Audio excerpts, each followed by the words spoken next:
Hey everyone, स्वागत है लखनऊ में कट ऑफ ठीक है, वो सारी चीज़ें कर चुका हूँ। और उसके बाद अगर मैं बात करूँ वोटिंग की, तो व्हाट्सएप ग्रुप, यूट्यूब, ठीक है, फेसबुक वगैरह और भी पर्सनल कॉन्टैक्ट, उन सब के दौरान जो कहीं ना कहीं ऑब्जर्वेशन मुझे मिली है, उसके अकॉर्डिंग मैंने आपको जो है कट ऑफ बताई थी। लेकिन अगर मैं बात करूँ यूट्यूब पर जो वो पोल हमने कराया है, उसमें क्या क्या चीज़ें सामने आई है, वो मैं आज आपके सामने रखने वाला हूँ। ये बहुत ही ज़्यादा महत्वपूर्ण है, ये आपके लिए जानना, जो कहीं न कहीं आपके लिए कट ऑफ को और ज़्यादा क्लियर कर देगा। मैंने पोल डाला था यूट्यूब पर, अगर आपने उसमें हिस्सा नहीं लिया है तो जाकर के हिस्सा ले लीजिए और देख लीजिए कि किस तरीके से चीज़ें वहाँ पर हो पा रही हैं, ठीक है? तो सबसे पहले अगर बात करें हम ईएमआरएस टीजीटी आर्ट स्कोर वालों के लिए, तो यहाँ पर आधे से ज़्यादा ऐसे हैं जो कह रहे हैं कि हमारे 65 से कम है। और अगर ध्यान से देखेंगे तो 85 से 95 उतने बच्चों के नहीं है, जितने नंबर 95 से ज़्यादा वालों के हैं। यानी कि 10% कह रहे हैं 95 से ज़्यादा हैं, और उससे कम 3% ही कह पा रहे हैं कि 85 से 95 के बीच में है। तो कहने का मतलब यही है कि जो जनरल कट ऑफ है और जो अदर कैटेगरी की कट ऑफ है, उनमें बहुत ज़्यादा डिफरेंस देखने को मिल सकता है। जनरल कट ऑफ जो होगी वो हाई जाएगी। भाई देखो, साफ सी बात है, 95 से ज़्यादा बता रहे हैं तो 95 से ज़्यादा ही जनरल कट ऑफ जाने वाली है। ओबीसी की अगर बात करें तो 5, 6, 7 नंबर का फ़र्क रह सकता है। बाकी एससी, एसटी में और भी ज़्यादा कम नंबर का फ़र्क आता जाएगा, क्योंकि परसेंटेज के हिसाब से आप देख भी पा रहे हैं। नेक्स्ट हम देख रहे हैं ईएमआरएस पीजीटी इकोनॉमिक्स में। अगर देखें पीजीटी इकोनॉमिक्स के बारे में अगर हम देखें यहाँ पर, तो 51%, आधे से ज़्यादा कह रहे हैं कि भाई हमारे तो 65 से कम है। अब यहाँ पर भी 95 से ज़्यादा बताने वाले 15% और 85 से 95 के बीच में आने वाले 6% है। तो कहने का मतलब क्या है कि जनरल कैटेगरी में और अदर कैटेगरीज की कट ऑफ में बहुत ज़्यादा अंतर देखने को मिलने वाला है। जनरल कट ऑफ जो है वो हाई रहेगी, 95 प्लस रह सकती है, बहुत ज़्यादा संभावना है। इसके बाद अगर हम बात करें ईएमआरएस टीजीटी संस्कृत की, अगर हम बात करें तो यहाँ पर काफ़ी संख्या में वोटिंग मिली हुई है। यूट्यूब पर 305 वोट हुए हैं, जैसा कि आपने देखा भी है। अब इनमें भी 50% का कहना तो 65 से कम ही है। भाई देखो, आधे से ज़्यादा बच्चों का स्कोर जो है ना 65 से कम ही है। 85 से ज़्यादा वालों का 14% है, तो यहाँ पर बहुत ज़्यादा स्कोर तो नहीं मिला है बच्चों को। तो जनरल की कट ऑफ भी कम ही रहने वाली है, लगभग 85 के आसपास ही मान करके चले। ओबीसी भी 2-3 नंबर और इतना ही अंतर रहेगा, 2-3 का ही एससी, एसटी वगैरह में आता जाएगा, ठीक है।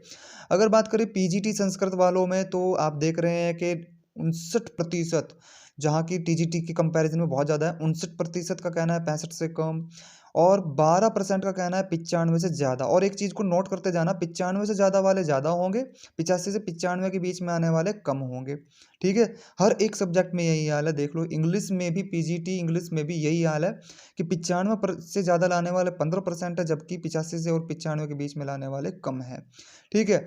तो इसी तरीके से चीज़ें रहे, यानी कि इसका मतलब क्या हुआ? इसका मतलब ये है कि जनरल कैटेगरी में जो कट ऑफ है वो कहीं न कहीं हाई जाने वाली है, और उसके बाद जो कैटेगरी बनती है, उसके बाद कैटेगरी में कट ऑफ कहीं न कहीं लो रहेगी, ठीक है। अब जैसे कि हम बात करें हिंदी सब्जेक्ट में पीजीटी के लिए, तो यहाँ पर मार्क्स बहुत ज़्यादा नहीं ला पाए हैं स्टूडेंट्स। 85 से ज़्यादा लाने वाले 12% है, कहीं ना कहीं घटता हुआ ही क्रम है। कोई बहुत ज़्यादा एकदम से ऊपर चढ़ जाने वाला, जैसा कि ऑर्डर अभी हमें मिल रहा था कि लास्ट में 95 से ज़्यादा लाने वाले बहुत ज़्यादा थे, तो वो वाली चीज़ें सामने नहीं आ पाई है। इसी तरीके से बायोलॉजी में भी है, 85 से ज़्यादा लाने वाले 18% हो पा रहे हैं, और 75 से 85 के बीच में जो है 10% ही है। तो ज़्यादातर की जो कट ऑफ है मेरे ख्याल से 70 से तो ऊपर ही रहने वाली है। एसटी, एससी, ओबीसी चाहे कोई भी है, लेकिन जनरल की कट ऑफ 85 प्लस ही जाने वाली है, मतलब 82, 88 के आसपास तो आप मान करके ही चलो, उससे कम तो बिल्कुल भी नहीं। अब अगर हम बात करें बिल्कुल इसी के तरह से, जैसे पीजीटी केमिस्ट्री है, यहाँ पर भी जो है, यहाँ पर जनरल की कट ऑफ थोड़ी कम रह सकती है। देखो 85 भी रह सकती है, 86, 87, 83 के आसपास जनरल की कट ऑफ रह सकती है अकॉर्डिंग टू दिस सर्वे। और ओबीसी की यहाँ पर 80 से कम भी जा सकती है, 80 से ऊपर भी आ सकती है, क्योंकि देखो ज़रूरी नहीं है कि जिस तरीके के रुझान आते हैं उसी तरीके से कट ऑफ भी बनती है, क्योंकि यहाँ पर अच्छा सबसे पहले बात कर लेते हैं फिजिक्स में जैसा कि आपको पता है कि बच्चे भी कम थे, वोटिंग भी कम हुई है, तो उसी हिसाब से 90 से ज़्यादा लाने वाले 13% तक, क्योंकि बहुत ज़्यादा तो यहाँ पर जनरल की कट ऑफ और ओबीसी कट ऑफ में बहुत ज़्यादा अंतर देखने को मिलेगा। एससी की कट ऑफ में बहुत ज़्यादा अंतर देखने को मिलेगा फिजिक्स में, ठीक है। फिलहाल हम बात कर लेते हैं, जैसा कि अगर मैं बात करूँ वोटिंग की, तो ऐसा नहीं है कि जिस तरीके की वोटिंग मिलती है बिल्कुल उसी तरीके की कट ऑफ सामने आ जाती है। हम हमें बहुत ज़्यादा वोटिंग की ज़रूरत पड़ती है अगर कट ऑफ को हमें कहीं न कहीं एनालाइज़ करना है। क्योंकि बीपीएससी में भी यही हुआ था। बीपीएससी में क्या था कि देखो बताने वाले बहुत ज़्यादा थे कि भाई 110 है, 120 है, 100 जो है 105 है, 107 है, ये कहने वाले बहुत भीड़ थी बिल्कुल।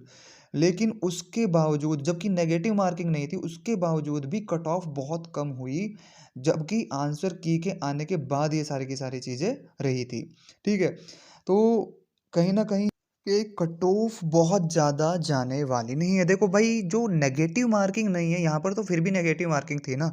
जब नेगेटिव मार्किंग रहती है तो कहीं न कहीं हमें ये अंदाज़ा रहता है कि जो हमारी कट ऑफ रहेगी वो ओवरऑल मैक्सिमम स्कोर का 60% तक रह सकती है। इससे ज़्यादा तो होना कहीं न कहीं बहुत मुश्किल है। तो जहाँ पर नेगेटिव मार्किंग नहीं थी बीपीएससी में, वहाँ पर 95 या फिर 80, 85, 75 तक की जो है कट ऑफ लगी हुई थी। तो कहीं न कहीं कंपैरिज़न अगर किया जाए और जिस तरीके के वहाँ पे रुझान निकल के आ रहे थे, तो उस हिसाब से तो कट ऑफ जितनी अ, इसके हिसाब से, पोलिंग के हिसाब से भी हम कह रहे हैं कि भाई 95 जाएगी या 90 अबोव जाएगी, तो ठीक है जा सकती है, लेकिन चांसेस जनरल के लिए हैं। हम ये कह सकते हैं कि अब देख लेते हैं, जैसे कि बात करें हम हिंदी टीजीटी टीचर्स के लिए, जैसे कि आप देख रहे हैं, ठीक है, 555 वोट्स मिले हैं, काफ़ी वोट्स मिले हैं हिंदी के टीजीटी के लिए। तो आधे स्टूडेंट हर बार कहीं न कहीं ये है जिनका 65 से कम स्कोर रहा हुआ है। आधे से ज़्यादा ऐसे स्टूडेंट या फिर आधे स्टूडेंट तो कम से कम रहे ही है, 65 या फिर 60 से कम है, 65 से कम है, उनका कहीं न कहीं आधे स्टूडेंट है। हॉस्टल वार्डन में बहुत ज़्यादा स्कोर रहने की वजह इस ये रही है क्योंकि वहाँ पर हिंदी, इंग्लिश और जो रीजनल लैंग्वेज है उनके मार्क्स जुड़ेंगे, और उन लैंग्वेज में आसानी से स्कोर कर पाना जो है आसान रहा स्टूडेंट्स के लिए। लैंग्वेज में स्कोर कर पाना स्टूडेंट्स के लिए ईएमआरएस में आसान रहा, इस वजह से वहाँ पर स्कोर काफ़ी बढ़ गया है।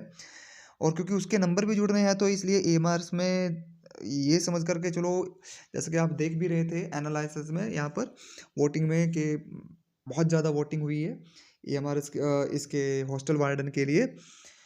तो हॉस्टल वार्डन में काफ़ी रहने वाली है। बाकी टीजीटी एसएसटी, टीजीटी मैथ्स में भी आप देख पा रहे हैं, टीजीटी एसएसटी में भी बहुत ज़्यादा स्कोर नहीं हुआ है, आधे से ज़्यादा जो है 60 से कम है। तो जनरल की कट ऑफ भी बहुत ज़्यादा जाने वाली नहीं है, 82, 84 मतलब के आसपास रहने वाली है।